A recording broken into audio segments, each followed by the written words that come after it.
Bonjour, bonsoir et bienvenue dans cette nouvelle vidéo. Aujourd'hui, je vais vous parler de l'amour de soi.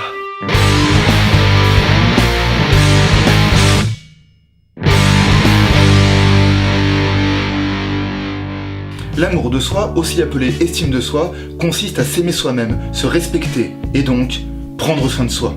Oui, alors je sais, là peut-être que vous vous dites que ce concept est complètement égoïste.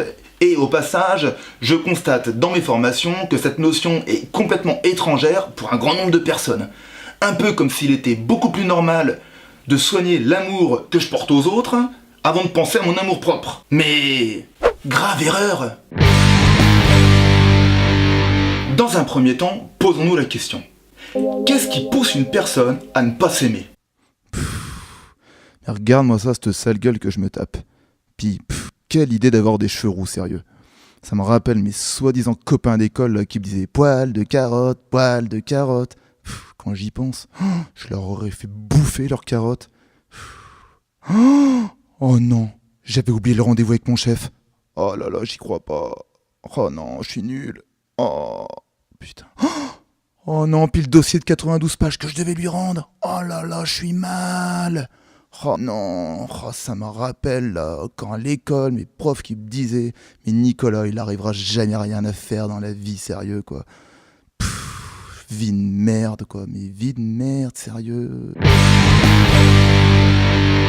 Pour commencer, il faut que vous compreniez que l'amour de soi est indispensable pour être à l'aise dans la vie et aimer les autres. De plus, l'amour de soi est la première étape pour pouvoir s'affirmer et enfin prendre confiance en soi. L'amour de soi vous permet de vous détacher du regard que les autres portent sur vous.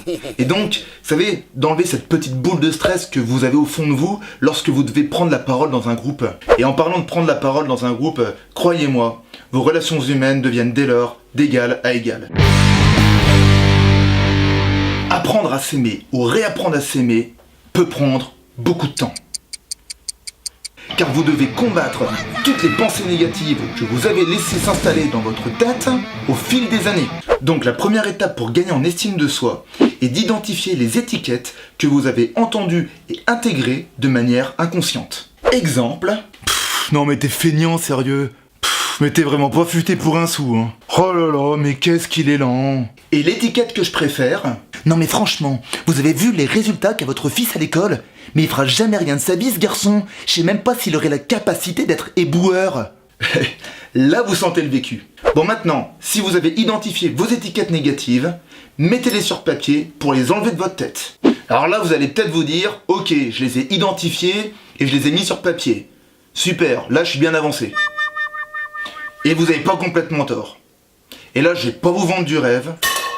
Vos pensées négatives vont revenir. Mais il y a une solution. Et la solution, c'est vous. Et vous allez combattre toutes ces pensées négatives qui vous viennent dans la tête. Je sais que ça peut paraître dur. Mais dites-vous que ces pensées ne vous appartiennent plus. Avec un peu de temps et un peu d'entraînement, vous réussirez à créer cette nouvelle habitude. Voilà, ma vidéo se termine ici. J'espère que cette action vous permettra de vous aimer un peu plus. Et n'oubliez jamais ceci. Toute évolution provient d'une action. Je vous dis à bientôt.